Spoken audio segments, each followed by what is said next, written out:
Olá a todos, eu sou Marco Aurélio e vamos para mais uma aula de conversão de energia. Na aula de hoje vou levantar o diagrama fasorial do motor síncrono operando com característica capacitiva. Bora para a aula?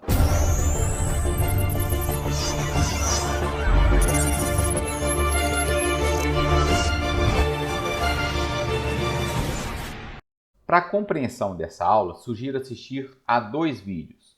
Um vídeo em que eu levanto a curva V de forma teórica, explicando ponto a ponto o comportamento operativo dessa máquina, e o outro vídeo em que eu vou no laboratório para a verificação dessas características operativas.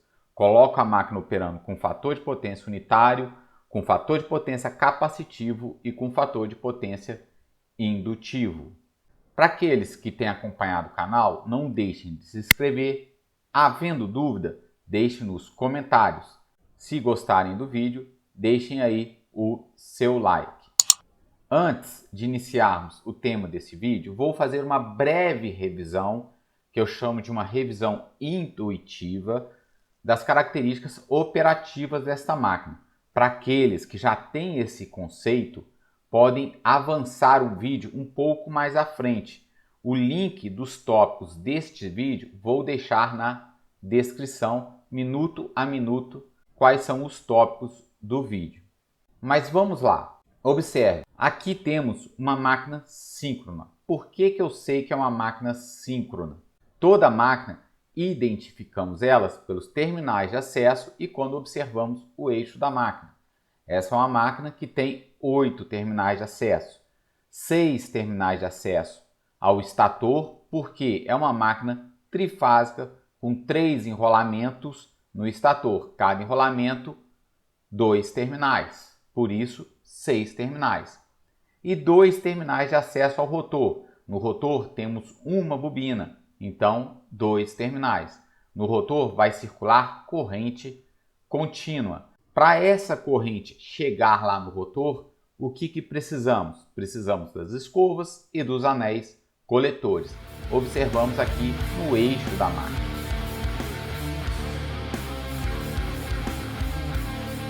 Então pronto, identificado essa máquina e conhecendo as características operativas, podemos fazer a operação correta da máquina. Vamos aqui ver o perfil frontal dessa máquina.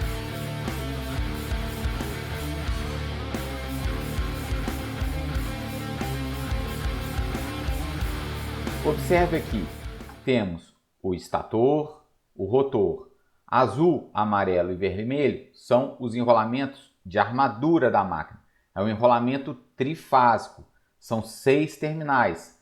Posso ligá-los em Y ou em delta, dependendo da tensão disponível que eu tenho no meu sistema. Aqui, em roxo, seria o enrolamento de campo da máquina. Eu acesso esse enrolamento através das escovas e anéis coletores. Então, lá nos terminais de acesso do rotor da máquina, aplico tensão contínua, vai circular corrente contínua. Supondo dessa forma, da regra da mão direita, vou magnetizar o rotor com polo norte e polo sul. Veja, no estator, eu ligo ele em Y ou triângulo. Aplico tensões trifásicas e equilibradas, então vai produzir as correntes trifásicas e equilibradas. Correntes trifásicas e equilibradas, circulando pelo enrolamento trifásico de uma máquina, vai produzir o campo magnético girante,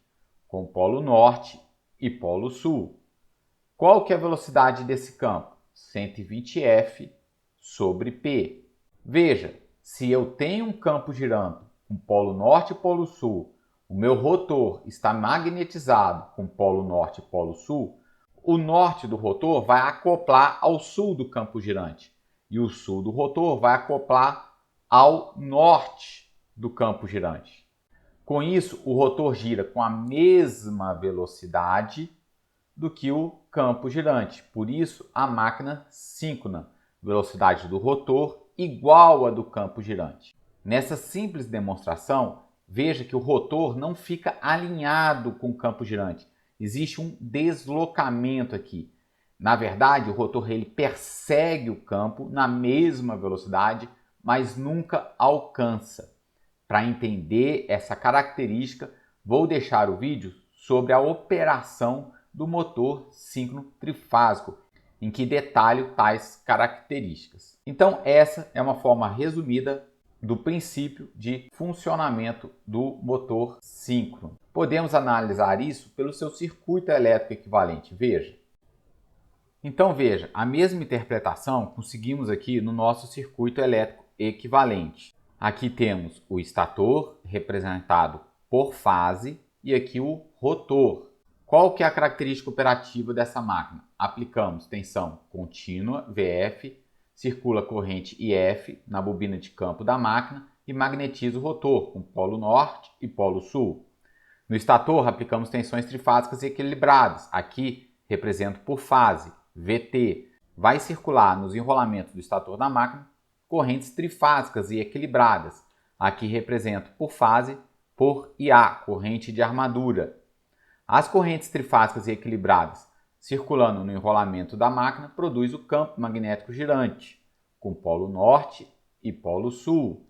Vai haver o acoplamento entre o rotor e o campo girante, e aí o rotor da máquina começa a girar com velocidade constante. Mas veja, eu tenho aqui o rotor magnetizado girando com velocidade constante. Vai ser induzido de volta no estator a tensão que chamamos de tensão de armadura ou a tensão interna da máquina EA. Uma característica importante desta tensão é o seguinte, observe, ela é função do quê? Do campo do rotor e da velocidade. Como a velocidade ela é constante, se eu magnetizar muito o rotor, o módulo dessa tensão aumenta. Se eu desmagnetizar o rotor, eu magnetizar pouco o rotor, o módulo dessa tensão diminui. Supõe então a máquina operando muito magnetizada. Pode ser que esta tensão EA, a tensão interna, fique maior do que a tensão aplicada. Qual o elemento de um circuito elétrico pode ter a tensão maior do que a tensão aplicada? É justamente um elemento capacitivo. Então, quando eu tenho o rotor muito magnetizado, essa máquina vai operar com característica capacitiva, ou seja, a corrente adiantada em relação à tensão. Do contrário, se eu tiver o rotor pouco magnetizado, o EA vai ficar pequeno, a máquina vai operar com característica indutiva. A corrente vai ficar atrasada em relação à tensão VT e o motor opera com característica indutiva.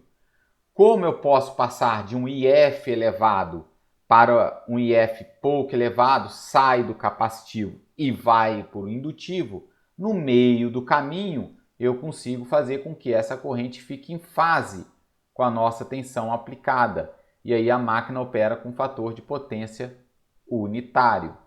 Hoje vamos levantar o diagrama fasorial do motor síncrono operando com característica capacitiva e A adiantado em relação a VT. Então vamos lá, vamos destacar as nossas variáveis. Vou colocar VT na referência, VT fase 0, módulo e ângulo, o EA fase menos delta. Como o VT está na referência e o EA está sempre atrasado em relação a VT, no caso de motor síncrono, para entender essa situação, vou deixar o link do vídeo na descrição. O ângulo do EA vai ser menos delta. Delta é o que chamamos de ângulo de carga ou ângulo de potência. E qual que vai ser a nossa corrente? Vai ser IA fase mais θ. Θ é o ângulo entre VT e A. Como a máquina está operando capacitivo, então esse ângulo vai ser positivo, já que o VT está na referência. Então, essa é a situação que estamos estudando com as variáveis aqui destacadas. Vamos colocar aqui o VT na referência. Está aí VT fase 0. Vamos colocar a corrente adiantada de θ graus. Está aí a corrente. Corrente atravessando uma resistência. A queda de tensão na resistência está em fase com essa corrente. Então vamos representá-la aqui, RA e A, em fase com a corrente. Corrente atravessando uma reatância indutiva pura, a queda da tensão está adiantado de 90 graus em relação à corrente. Vamos destacá-la aqui. Veja, XSA é o módulo da queda de tensão em XS, 90 graus. Agora precisamos fechar o circuito. Quanto que vale a equação desse circuito? VT mais a queda em RA, mais a queda em XS, mais EA. Representei a equação aqui. Precisamos fechar esse circuito aqui no nosso diagrama fasorial e encontrar uma forma em que VT fica soma fasorial de cada um desses termos. Então vamos lá, vou puxar cada um dos fasores. RA e AA, XSA e o EA vai ficar fechando o circuito. Veja, menos delta, que é o que buscávamos, e aqui o módulo do EA.